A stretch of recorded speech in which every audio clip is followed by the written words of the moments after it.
Muito bem, finalizando a lição número 11, Suprema Lealdade a Cristo, o versuário que esteve pontuado em Efésios capítulo 6, verso 9, o apóstolo Paulo escreveu: "E vocês, senhores, façam o mesmo com os vossos servos, deixando de lado as ameaças, sabendo que o Senhor, tanto deles como de vocês, está nos céus e que Ele não trata as pessoas com parcialidade." Estudar uma lição como essa e finalizar significa uma lição prática. A graça de Deus nos ensinou que nós aprendemos de forma objetiva como podemos mostrar suprema lealdade a Cristo. Ou seja, se dedicando a Cristo. O apóstolo Paulo diz assim: nós somos escravos de Cristo. Um tipo de escravidão voluntária, escravidão por amor. Uma senhora que era casada com um homem rude, o homem fazia uma lista todo dia e dizia para ela: eu quero isso aqui pronto quando eu chegar do trabalho. Quando ele chegava, sabe o que ele fazia? Pegava a listinha e dizia: vamos lá, vamos ticar ponto por ponto. Fez isso, não fez isso. Castigo é esse. Aí dava um castigo para a mulher. Esse infeliz acabou morrendo. Depois de uns 5 anos, a senhora da igreja achou outro senhor da igreja também, se casaram. E ela agora vivia uma vida feliz. Um dia ela estava abrindo uma gaveta. Sabe o que ela descobriu? Uma lista que o antigo marido fazia. Ela olhou e disse: mas peraí, tudo isso que esse meu marido antigo me cobrava, eu faço agora. Por que eu não sinto nenhum tipo de problema? Ah, porque agora eu estou fazendo por amor. Então, por amor, a pessoa nem sente. Então, ser escravo de Jesus por amor, você não sente, não é escravidão. Na verdade, é uma liberdade dirigida pelo Espírito Santo.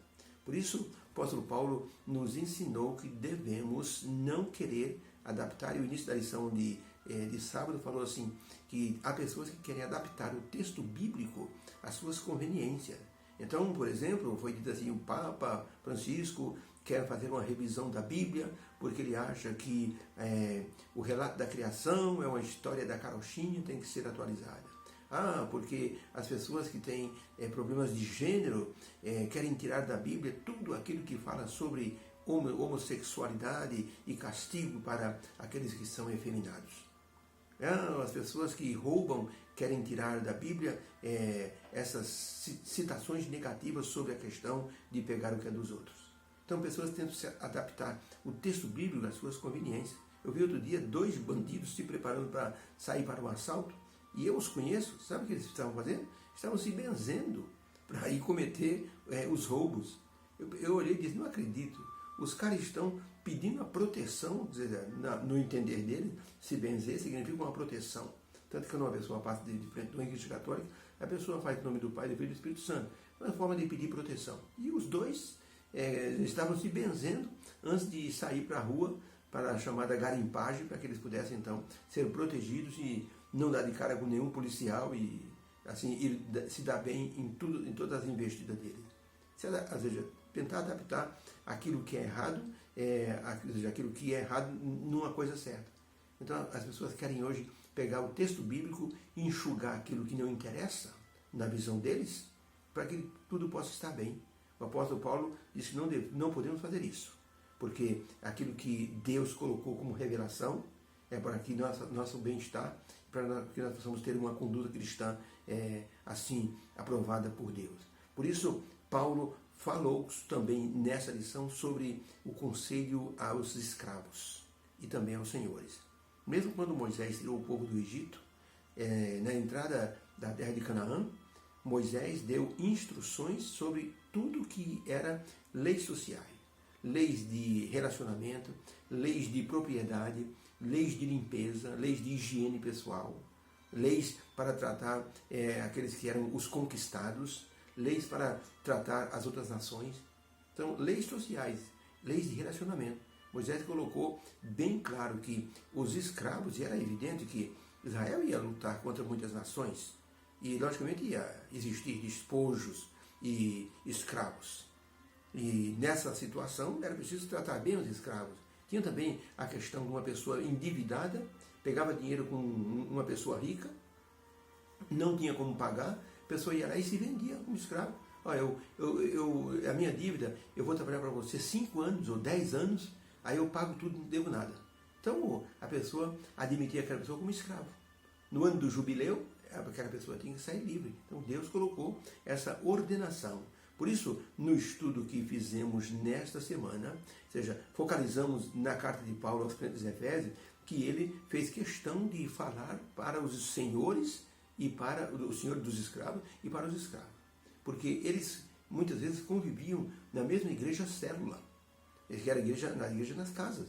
Então o apóstolo Paulo fez questão de dar o direcionamento para que eles pudessem então se dar bem. O apóstolo Paulo diz assim: não façam ameaças. E vós, servos, servi vossos senhores em honra, como se estivesse servindo a Jesus Cristo. Paulo falou para os filhos, para que os filhos fossem obedientes aos pais, porque o 5º mandamento era um mandamento com promessa. Falou aos pais: não irritem vossos filhos, para que eles não desanimem. Então, foram conselhos importantes para que os filhos pudessem entender, porque a maioria dos filhos são parecidos com os pais. Em grande parte, os filhos são reflexo dos pais. Por isso é importante que os pais saibam aquilo que eles estão criando. Então, se o pai tem uma tendência, tem que tomar cuidado, porque o filho vai nascer depois com essa tendência. Até foi feito um experimento com algumas minhocas, colocavam as minhocas passando por um tubo de vidro, e a cada 10 centímetros tinha um anel de metal eletrificado. Quando a minhoca passava nesse anel, tomava um choque, ela se retraía, dava aquele puxãozinho. Então elas andavam nesse tubo.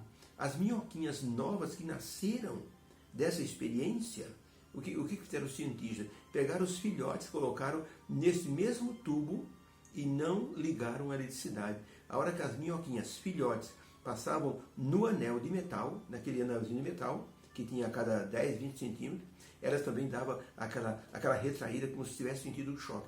Os pais passaram no DNA aquilo que elas sentiam. Então foi comprovado que os pais passam para os filhos muitas das tendências que estão dentro de sua personalidade. Então é importante, o pastor Paulo disse com certeza: vocês tomem cuidado com o que vocês estão fazendo com vossos filhos, para que eles não desanimem. Um pai discutiu muito feio com o filho. O moço só queria se divertir e não ia bem na escola. O pai chamou o filho, xingou bastante, xingou ele de vagabundo, que ele não prestava para nada, só queria se divertir. Onde é que ele ia parar na vida? Ele, com a idade dele, já ganhava o seu dinheiro e ele era apenas um vagabundo. O moço ficou tão chateado que foi morar na casa de um amigo. Ficou um ano sem falar com o pai. O pai, infelizmente, sofreu um acidente, caiu de uma escada, bateu com as costas no muro, quase quebrou assim a coluna e foi hospitalizado. Ficou um mês no hospital. O moço foi lá visitar o pai, mas entrou no quarto com medo, receio de tomar uma bronca. Mas quando o pai viu o filho, abriu um sorriso e disse: filho, me perdoa, filho, eu fui inconsequente com você, falei coisa que não devia, você me perdoa, filho. O moço abriu um sorriso e disse: tudo bem, pai, esquenta a cabeça não, está superado, está no passado. Os dois se abraçaram. Depois de alguns dias o pai ficou bom, recebeu alta e o filho voltou para casa e a paz voltou no lar. É isso que o apóstolo Paulo estava recomendando: pais, não irritem os vossos filhos. Tem pai que grita muito com o filho não pode fazer nada. A avó diz: não faz isso, não faz isso. Eu ouvi até uma palestra sobre o amor ao poder ou o poder do amor. Então, o palestrante dizia o seguinte: quando um menino vai subindo numa escada, a mãe grita: não sobe aí, o pai não sobe aí. A criança tem, assim, uma personalidade de pesquisadora, de explorar. E quando o pai e a mãe dizem: não sobe aí, não é porque ele está tendo amor ao filho, está tendo amor a si mesmo. O pensamento é: se o meu filho subir, ele vai cair, eu vou ter que perder tempo, levar no hospital. Então, não está pensando no filho, está pensando em si mesmo. É o poder do amor ou o amor ao poder? Então, o amor a si mesmo ou o amor ao filho? Então é importante essa recomendação do apóstolo Paulo. Ellen White escreveu no livro Ciência do Bom Viver, página 371, o seguinte: os filhos são o reflexo dos pais. O que são os pais, em grande parte, hão de ser os filhos. As condições físicas dos pais, suas disposições, seus apetites, suas tendências morais e mentais são em maior ou menor grau reproduzidos em seus filhos. Tinha um pai que gostava de xingar palavrão. Ele nem percebia. E um dia, quando o pastor estava visitando, o menino passou, tropeçou, mas disse um palavrão. O pai disse: filho, vem cá, eu te dou R$20, nunca mais fale esse palavrão que você falou. O menino saiu, olhou para o pastor, olhou para o papai e disse: papai, eu sei um palavrão que vale 100. O pai ficou vermelho de vergonha, mas porque ele viu o pai falando. Então, muitas vezes, os pais não percebem. Os filhos são o reflexo de um pai e de uma mãe. Por isso que nós temos que aprender como Paulo, ele abordou o conselho aos pais e aos filhos, abordou o tema da escravidão de maneira assim, bem extensa, mostrando tanto aos escravos como aos senhores, como assim devia ser o tratamento de ambos. O apóstolo Paulo diz assim, vocês têm que saber que diante de Deus vocês são iguais. Os anjos de Deus estão atentos a esse tratamento. No tempo de Paulo havia muitas regras assim duras para os escravos, para os mais fragilizados pela escravidão. Mas Deus estava cuidando daqueles que eram escravos e aceitaram Jesus como Salvador. E Paulo disse, esses são vossos irmãos. Tanto que quando Onésimo ele fugiu da casa de Filemão, Paulo evangelizou Onésimo, ele aceitou Jesus e voltou para Filemão com uma carta. E Paulo dizia na carta, Filemão, aceita Onésimo, não como escravo, mas como teu irmão em Cristo Jesus. Por isso que as pessoas hoje têm muito medo de serem assim penalizadas, serem castigadas. O apóstolo Paulo diz, cuidado, vocês são senhores, donos de escravos, tratem bem vossos escravos, porque você tem que saber que Deus está olhando para isso. E as pessoas, muitas vezes, com medo de uma punição, a pessoa faz. Em Colorado Springs, tem uma senhora que toda sexta-feira ela para diante de uma escola, sabe o que ela faz? Ela fica dentro do carro dela e fica com um secador na mão, assim, na janela do carro.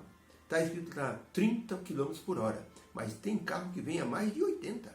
Mas quando aquele carro que vem a mais de 80 vê aquela mulher com aquele objeto na mão, confunde o secador de cabelo com um radar, dá uma brecada, diminui a velocidade e passa bem devagarinho na frente da escola. A mulher fala, seu danado, de um radar você tem medo, né? Então, quando a pessoa percebe que é um secador, dá uma grande risada. E a mulher se diverte com isso. E ela percebe que as pessoas têm realmente medo de punição.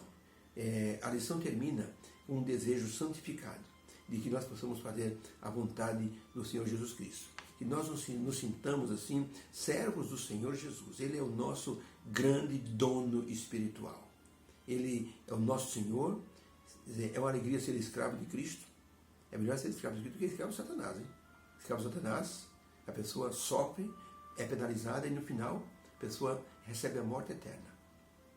Ser escravo de Cristo tem a garantia da justificação, tem a garantia da vida eterna, da presença do Espírito Santo, da paz na alma, das curas que Deus pode assim fazer em nossa vida. Então é muito melhor. É o que o apóstolo Paulo recomenda. Devemos ser unidos no Senhor Jesus.